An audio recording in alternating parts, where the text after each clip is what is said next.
to Measuring Up, Thinking Out Loud, featuring news and information from Testo, your consultative resource for precision measurement technology and digital solutions, serving the pharmaceutical, industrial, and allied industries worldwide.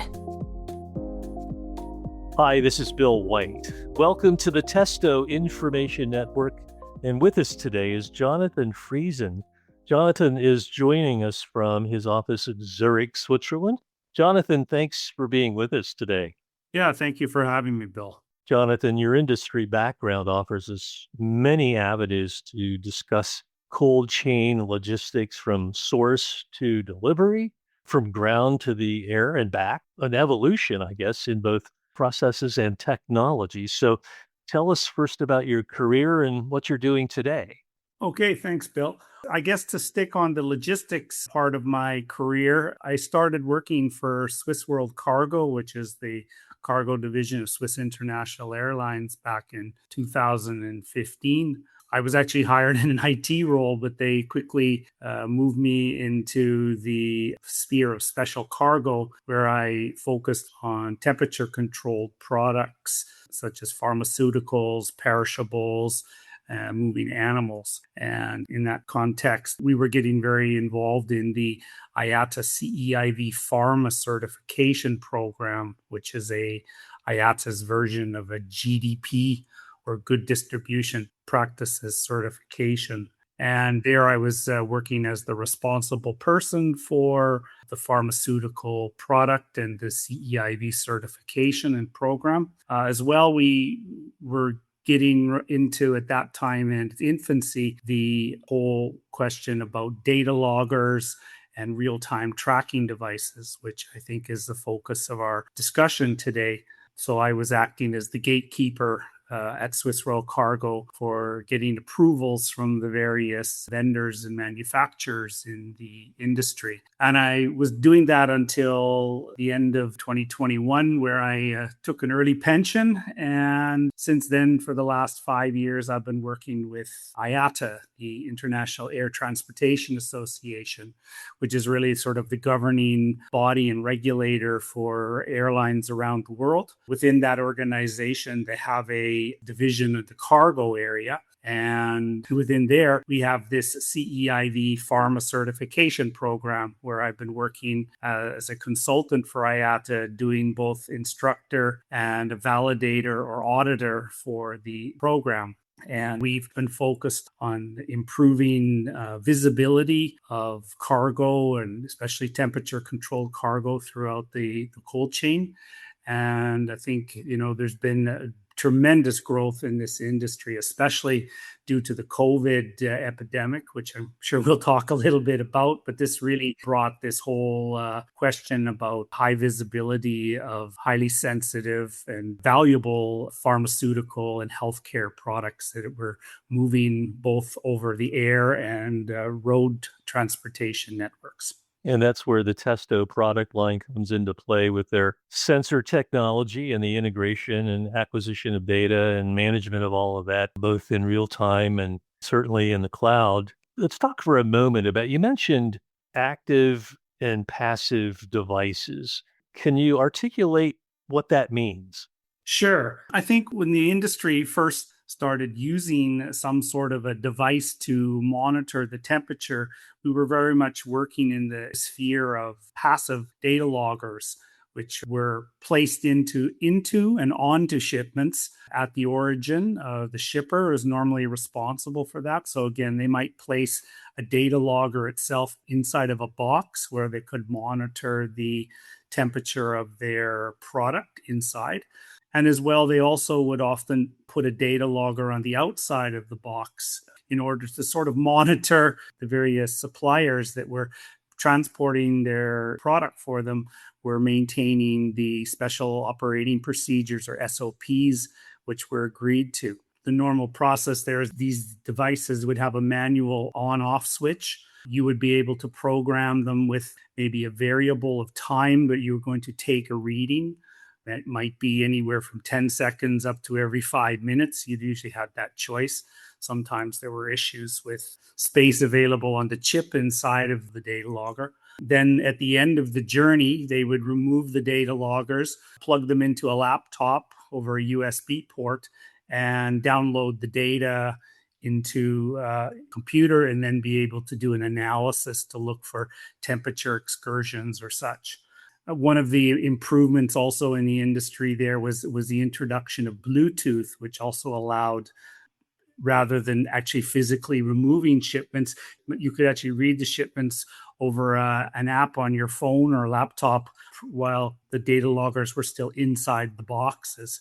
But to be honest, I don't think this has proved to be too effective a solution. Now, moving forward, about 10 years ago, I would say roughly, is when the whole advent of real-time devices came into play, and we started approving these devices at the airlines.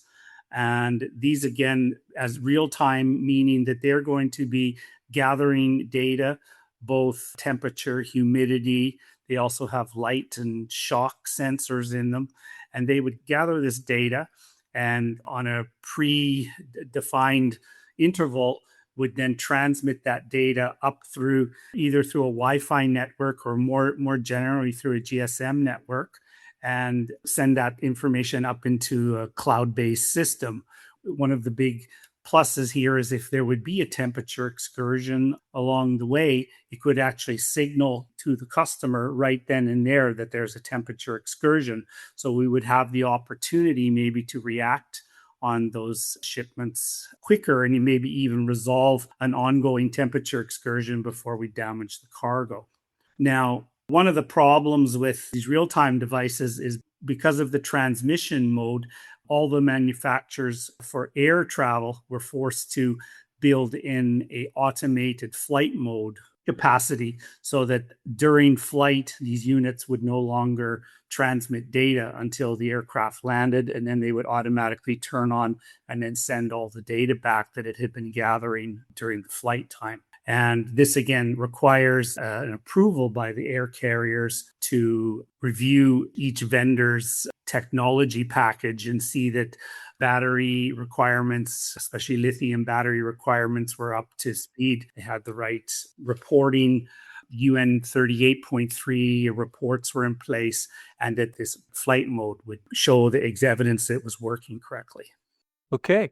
We're talking with Jonathan Friesen, an industry consultant based in Zurich, Switzerland, about logistics and data acquisition in the pharma cold chain and elsewhere. We'll be back right after this. You're listening to Measuring Up, Thinking Out Loud, news and information from Testo. We're back with Jonathan Friesen. Jonathan, we're talking about transportation. We have air and ground and probably sea. Tell us about the differences in these modes of transportation and the impact of the types of sensors and data acquisition systems that are used. Yeah, thanks, Bill. Well, again, if we're going to be using these devices, any type of real-time or passive data loggers in shipments, they need to first get a pre-approval from the carriers in order to use them in the air sector of the world. And as I mentioned already, they require that they have an automated flight mode, where with road transportation, we have much less limitations and restrictions on them. I think there's always an interest and concern for lithium battery to make sure that they're coming from a proper manufacturer and have been safely manufactured. And that's part of the approval process that we do. But, we have to be careful that, we don't accidentally crush a device with a lithium battery in it when we're either packing goods inside of an aircraft or in a truck or in a sea container even, because this is where we could potentially have a fire situation. Again, from the road transportation part of things, we are seeing, especially here in Europe, I think, to be honest, we're a bit more advanced in that area, where a good number of the trucking firms have integrated some sort of IoT solution in their truck so that they can monitor the internal temperature of the trucking units or in the sea containers, so that they can keep a close eye on these devices. So Do you think we have the technologies that we need right now to assure the viability and efficacy of these pharmaceutical products from point A to point B? I think we certainly have the data is there. It's really a matter of making use of the data.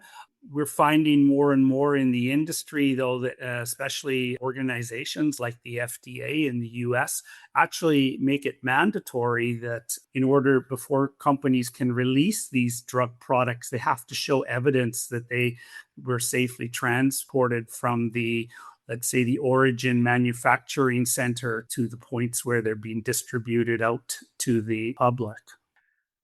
Jonathan, we all shared an experience, an unpleasant one, a few years ago with COVID. As an industry professional, what did you learn during those times?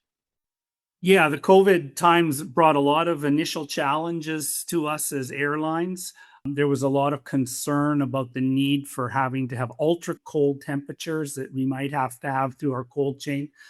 We very quickly found that by using dry ice and such, we were able to find solutions based on already existing GDP processes that we had in place in our organizations.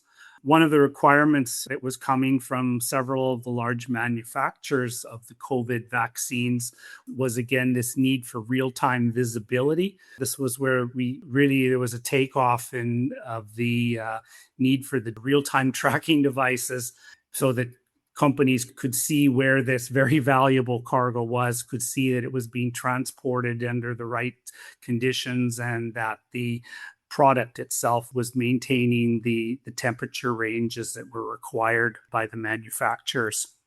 Okay, and the Testo product line is, I think, nicely positioned with respect to different parameters and different types of measurements that their systems can do, and certainly integrated with their Severus system. What do you think is the next best thing, the next thing coming in technology with respect to the cold chain logistical oversight and monitoring? What's next?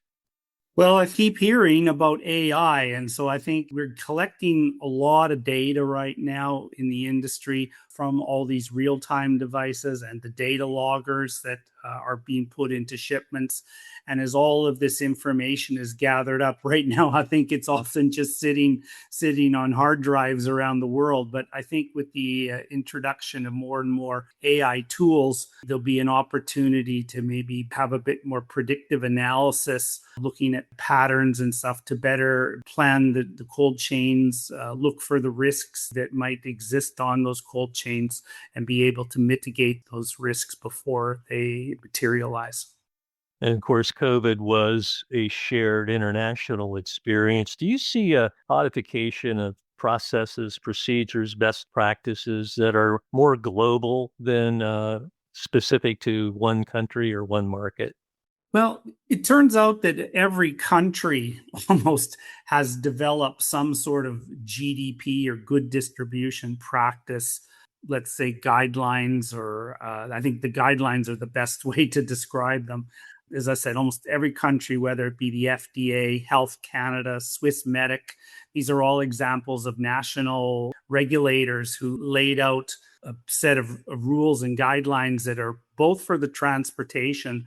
And I think we shouldn't forget about the storage also of these products when they're transiting airports or waiting at cross docks of different organizations.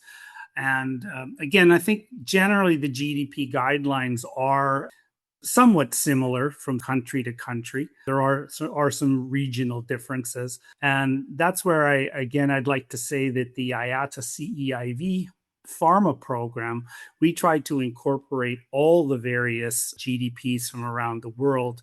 And I think that's what makes that organization and what we're doing there, let's say, somewhat superior to just a basic GDP certification, because we bridge all countries and try to take a holistic approach to the GDP that way. And Jonathan, about the Testo product line, where do you see that fitting in across the board with respect to this logistics enterprise in the pharmaceutical industry? Right now, I think Testo's main area of focus is perhaps offering a mapping solutions for customers so that they can get their various temperature controlled storage chambers temperature mapped, which is also a GDP requirement. Also, they have an interesting product line for the longer term temperature monitoring of their warehouses, which would then also, besides providing a record that they have a stable and consistent temperature in the various cold rooms that you would find in different warehouse and airport facilities, it also is important that they have an alarm process in place so that people can be notified if we have a temperature deviation, whether it be too hot or too cold in the warehouses, and how we're going to react to those particular cases. They have an interesting product on the market now that can certainly be used for just a simple passive monitoring of cargo shipments. And we're actually in the process now of helping them get approvals at a number of carriers across the globe so that this can be a product they can offer to be used on aircraft. Jonathan, where can we reach you if we want to learn more about what you're doing and what you can do for us and for any company? I think the easiest way to get me is through my LinkedIn profile. I'm on it fairly regularly, so I can take any inquiries or questions that come from your audience and be happy to assist them how we can with either consulting in GDP or looking at temperature mapping exercise or just reviewing your existing processes and look for potential risks that we could mitigate to give you a better overall cold chain in your organization. We've been talking with Jonathan Friesen, who is an industry consultant in the pharmaceutical cold chain world, operating from his office in Zurich, Switzerland. Jonathan, thanks so much for being with us today. Yeah, it was my pleasure, Bill. We'll talk with you again.